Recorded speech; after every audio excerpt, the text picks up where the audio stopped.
one thing was for sure. They both believed Sparks to be a total tool. Be an exciting contest which shows that divorced couples can still have fun together, right?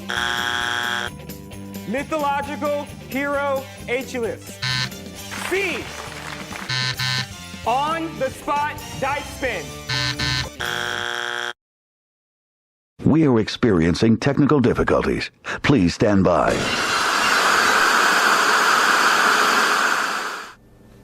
Normally when we do the Waney Award episode, we usually have a special intro where you see a montage of past winners. That's not going to happen this year. Our resident graphics man and the person who does that intro, Jim Williams, is not with us right now.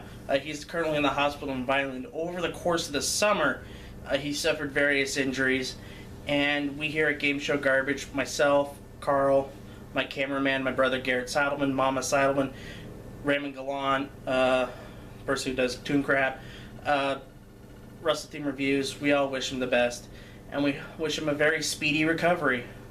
So Jim, this episode is for you. And it has to do with the Price is Right College Rival Special. It won it in a landslide by a 2-to-1 vote at least. So why did the voters make this the worst of the year? Well, let's check it out. Here it comes from the Bob Barker studio at CBS in Hollywood. It's College Rivalry Day on The Price is Right. You are the first college rivals to face off on The Price is Right. And now, here's your host, Drew Carey.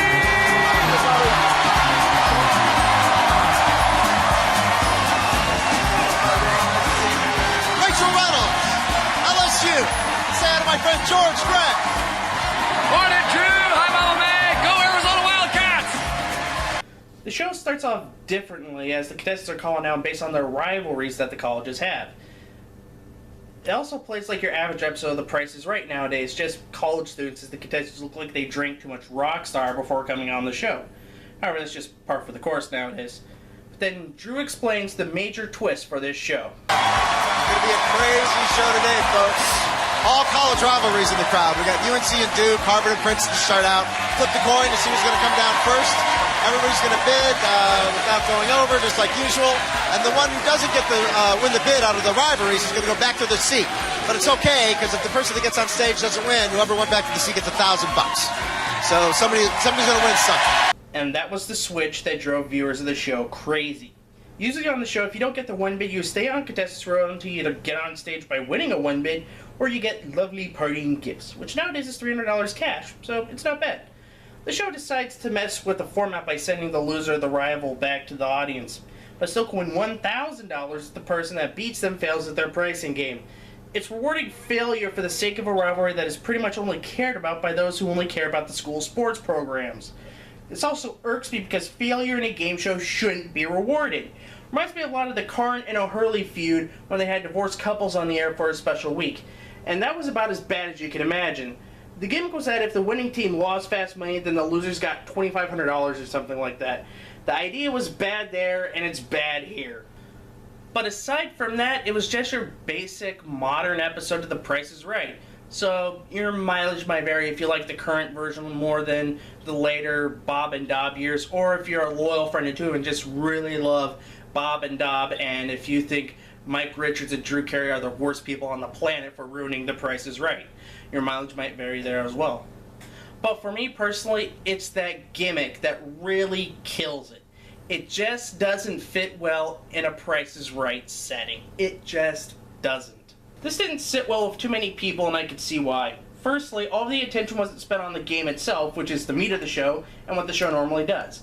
Instead, the focus is on these supposed rivalries between the two schools, between contestants who probably don't care about the rivalries whatsoever. They are on the show just to win some prizes and possibly win big money on the wheel. Secondly, it messed with the format for no other reason than to say the episode was special. In all honesty, we have a lot of special shows nowadays in a season that the specials have to out-special themselves to feel special to the viewer. So something like tweaking the format has to occur to make it not seem just like another special episode. In this instance, it was to the detriment of the show. This made the contestant intros drag on for longer than they should, and forced the show to use quickie games, the ones with any meaningful length. Thirdly, Drew's hosting of the show was just awful. I don't know if his stuff was edited out for time or what, but he always banged on about the failure aspect of the games. This was mentioned a couple times prior to the first game going out and throughout all the games. I roughly counted about 15 times where this was brought up. The students who are the contestants and the viewers don't have memories of goldfish and don't need the countless reminders of losers being awarded for failure. Also, Drew's energy level wasn't up to snuff here, looking more tired than he did during the Perfect Showcase bit a few years ago. And lastly, the rivalry aspect gave the contestants carte blanche to be utter bellends the entire show. The losers, the winners, everyone involved felt unlikable to some degree afterwards. Some might be playing up the rivalry aspect and justifying it as part of the game, but it doesn't mean you have to act like a complete douche. It got to the point where there was nobody to genuinely root for at the end of the day. In short, the execution of the show was horrendous. It was the worst that we've seen since the All Plinko special a couple of years ago. However, I will say this though, the idea of a rivalry episode is not that bad. It can work in a Price is Right setting. And after rewatching this episode a few times to write the script for the show, I actually figured out an idea on how we could do a college rivalry show right. And for an entire week, because according to the Price is Right taping schedule, we're going to have a full week of college rivalry shows. So, in preparedness for this, and something we haven't done since the Who's Still Standing episode, it's time for how I would produce it. Since the announcement of the rivalry specials being turned to a full week for this season, I figured out how it could be fun and take away the punishment aspect to make it more focused. Each day would focus on a rivalry of two schools. We'll go with the Duke-UNC rivalry as an example. Each school gets 2 spots on contestants row. As someone from UNC wins the one bid, another UNC student takes their place in contestants row. It plays just like a normal episode of Price is Right.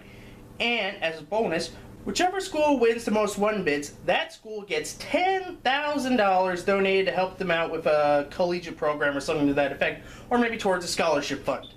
If there's a tie, then the school gets farther along in the show wins, i.e. who makes it to the showcases and which school actually wins the showcase. This takes away the punishment aspect and makes it one gigantic team battle of Price is Right, giving you somebody to legitimately root for and probably makes contestants play the game that much better in these episodes. What we also do is not have it be just current college students, but open it up to alumni from the schools, getting a wider contestant base. Not only that, it would rein in the contestants a little bit more and maybe make them a bit likable. One of the flaws of the special was that they squeezed in too many rivalries. Give the viewers one rivalry a day, and the special idea will stretch for the entire week and feel like a legitimate special week, rather than one that felt slapdash together. Also, it cuts down on come on down time and explanations, allowing for longer games to be played, something that didn't exist in the original, making it feel like a genuine Price is Right episode. With all those things put together, that's how it produced the college rival show.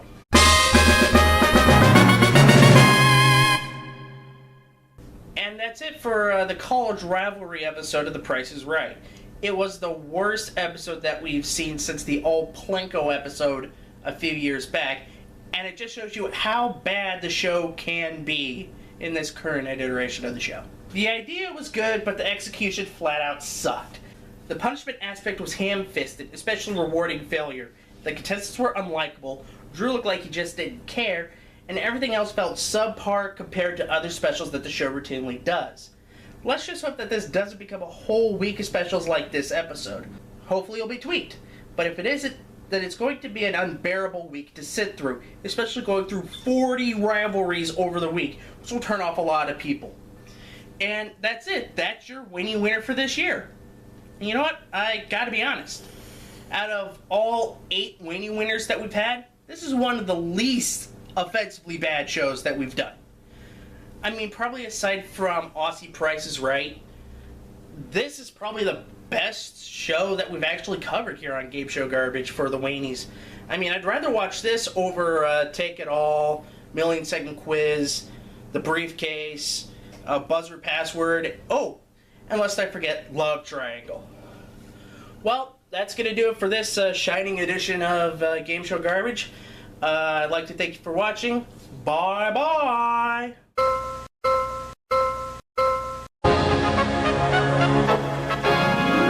You win!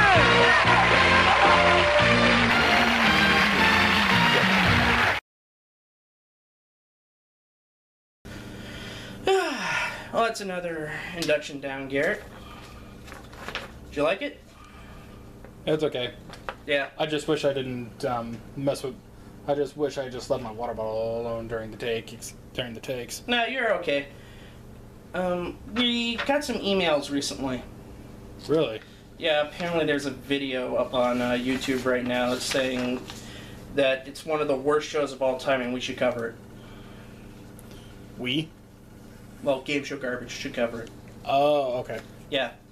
Also deal this one show on YouTube. It aired on America. Doing some research, aired on America One. It's something called $1 Million Word Game. You heard of it? No. All right. Let's. Well, I'm just gonna take a look at this. I'll be right back.